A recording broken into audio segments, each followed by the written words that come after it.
grade promotion event that we do every year in collaboration with some community partners and our ISU for You partners, which is a program that provides our students with a scholarship to attend Iowa State University. Oh, wow. At the end of the year, so all of our 5th grade students come for a big promotion event that highlights some student performance tasks and learning that's taken place throughout the year. There's a big, celebration or recognition for our students that are moving on to middle school. Gosh, That's yeah, already some of the big ones.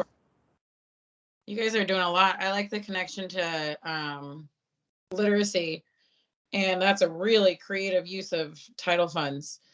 Like when you said that, I was like, oh, I didn't even think about purchasing things for them to then carry home with them. So that's smart. Yeah. I never heard of that before. So, okay.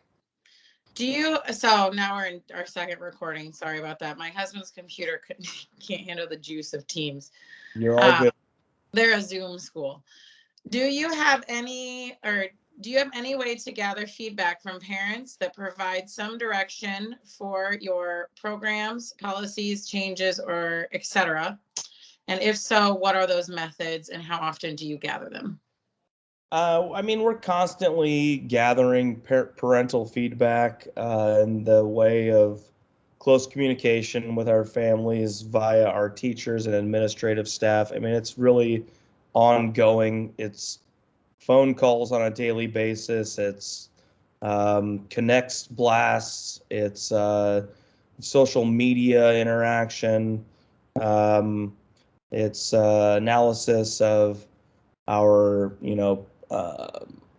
what is it? Our parental engagement Gallup poll.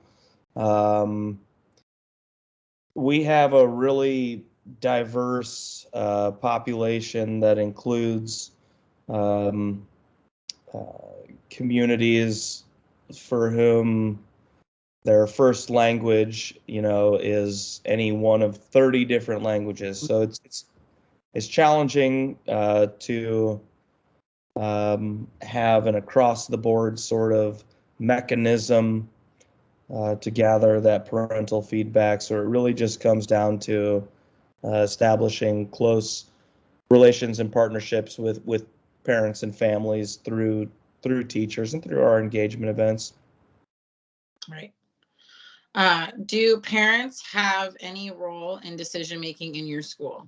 So beyond events. Yeah. One that comes to mind immediately is actually in regards to some of our disciplinary policies.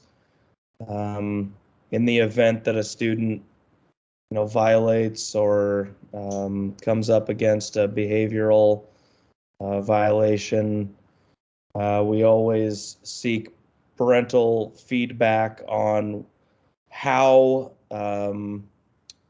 we can best serve the student through either keeping them at school, perhaps giving them an alternative location to complete schoolwork for the day, or if they would like to, for example, take the student home, or so I would say that's one way that we seek parental feedback real frequently is in behavioral management and discipline of students. Again, we have an extraordinarily diverse population, and cultural norms surrounding discipline and behavioral management are really varied. So we always seek to partner with our families as opposed to implementing a unilateral, policy decision at the school level. Makes sense. What tools and I know like of Connects, but newsletters, websites, social media platforms, newspaper, etc., do you use to communicate with parents, and how often? And I know you mentioned Connects and social media, and maybe elaborate on those especially. Sure. Yeah. Connects is, we have about 92% of our families on School Connects, which is an auto translating system that's really effective for us. So we encourage our teachers to communicate, broad messaging through Connects because we have such high participation or involvement in that platform. I would say, like on our social media, primarily Facebook, daily. We post daily about what's going on in our school. We have a program called Molten Cool Cubs that recognizes students for being gifted, resilient, intelligent, and tenacious. On the monthly, the students are recognized, and then individually, we recognize a student every day on social media for demonstrating one of those characteristics. These are students that are nominated by their peers, so it's typically a post that includes their picture and description of their gifted, resilient, intelligent, or tenacious behavior, and then feedback from their peers as to why they nominated or voted for that student to be their class representative for the month. That's awesome. I like the word tenacious. That's one you don't often hear in school values. I like it. How do you communicate information about your school to the community at large? Do you have any system or procedure to gather input or feedback from the general community about your school? Um, I don't think that we have a formal system to gather feedback from the community at large, aside from our families, though we do have a number of pretty deep relationships with community organizations that are specific to our neighborhood, whether that be CFUM, the Children, Family, and Urban Movement, Urban Dreams. We have um, a long-standing relationship with Bacon Fest. Um, That's a unique one. and our ISU for You promise. Um, so it really, again, is more about sort of ongoing, authentic conversation, interaction, collaboration with community members that are really live and operate in our community at school. What are a few of the parent concerns that you deal with most often? What kind of non-school groups contact you with concerns as well? So Oh, for parent concern, parent concerns. Sorry, I blurred two questions together. What are a few of the parent concerns that you deal with most often in your position as principal? And are there any issues that are more difficult than others? that's a good question. Um, Gosh, the parent concerns that we deal with most frequently, um, typically have to do with non-educational um, barriers or challenges. Uh, it's weird, like kids hanging out at the playground that aren't students after school, honestly, or um, that's a tough one.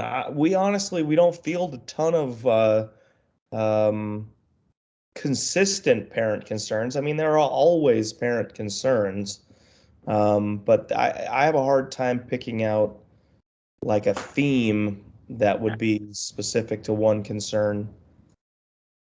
Um, are there any issues, like if there's no theme, are there any issues that you have found more difficult than others? Like You mentioned barriers or obstacles or students that aren't yours, or you've mentioned behavior as well. Are there anything that stands out as the most challenging?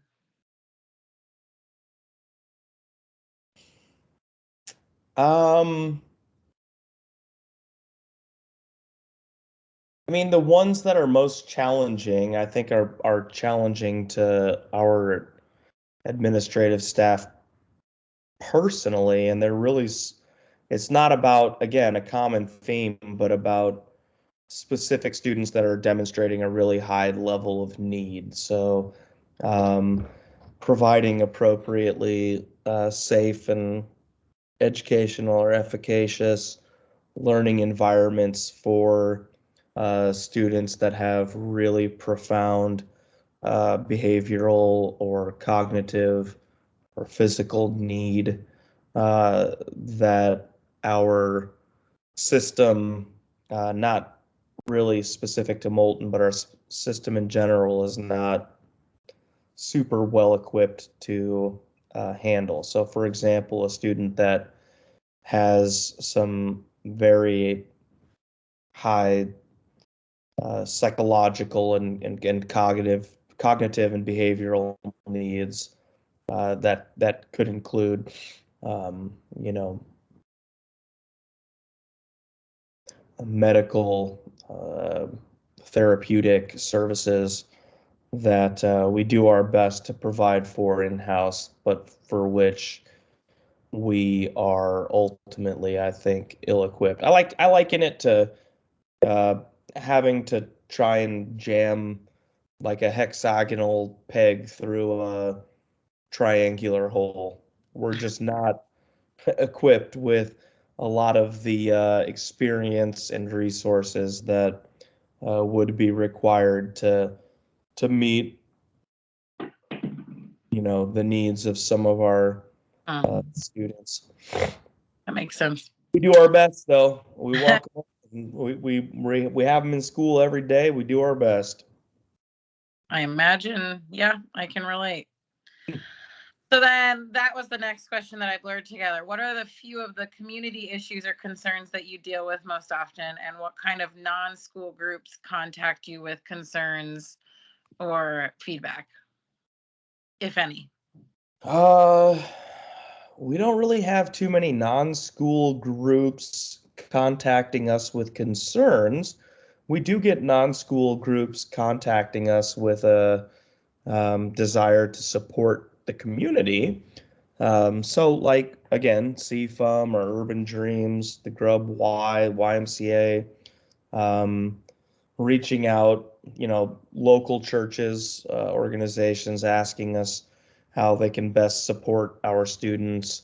Um, Concerns, though, honestly, we don't get a whole lot of concerns expressed in our school from community members that aren't a part of the school community per se. Okay. So this will be a good one. What are a few teacher concerns that you deal with most often to prevent potential school or community relationship problems? And I can repeat that if you need to, because it's pretty Yeah. loaded. What are a few teacher concerns that you deal with most often to prevent potential school or community relationship problems? Wow, teacher concerns. To prevent school and community relationship problems. Um, again, I'm gonna go back to the hexagonal peg getting rammed through a triangular hole. Our teachers, sometimes express concern about being able to adequately provide for our students' um, needs. I think most frequently in the area of like therapeutic services, for example, those slots for services fill up very quickly. Uh, and there's always a waiting list for um, students to be served in those contexts or those settings. And when our teachers care about our students, care about the community. I don't know if that's like to prevent community concerns so much as it is a desire to provide our students that which they deserve and are demonstrating a need for. Does that answer your question? Yeah, well, I mean, I know what you're saying is that the concern really comes from teachers not being able to get what they need for students, and then that can cause frustration, but it's not the fault of the teacher or the No. community, it's the fault of the system. Is there someone that you call or notify when difficult issues that you've talked about arise? And does your district, I mean, obviously I'm part of it, have a procedure for principals to follow when communicating with parents, community, or press about concerns or issues? Yeah, for sure. Those would be our principal supervisors, our C3 coordinators, which is community climate and culture coordinators, um, who are all very responsive. Thankfully, this year we've not had a whole lot of cause to request that type of support, but it does happen from time to time. Um, and they've been very responsive. So yeah, I think our district does a good job of building in those systems of support for our school administrators. There's always someone that you can reach out to ask questions or to request, additional support when there's a pressing family concern or um, yeah. That makes sense. This is a good one. Curious to what you say. Do you have any suggestions or tips for me as I prepare for an administrative position when working with parents and community members in the near future? And I know we've worked together for a long time, so you know me. My biggest tip is always to uh, invite feedback, always seek authentic collaboration with families in the community. Um, be willing to interrogate your own beliefs, and move the needle when it's necessary, right? So just always be willing to consider the perspectives, honor the perspectives and experiences of your community instead of um, relying solely upon your personal experience, I suppose. That's good. And that's all the questions I have. So Woo! I'll leave that part out. And I appreciate your time, and I know it's late, so Whoops. it was good seeing your face, even though I'll probably never be on the north side in a long time. But Yeah, it's good to see you too.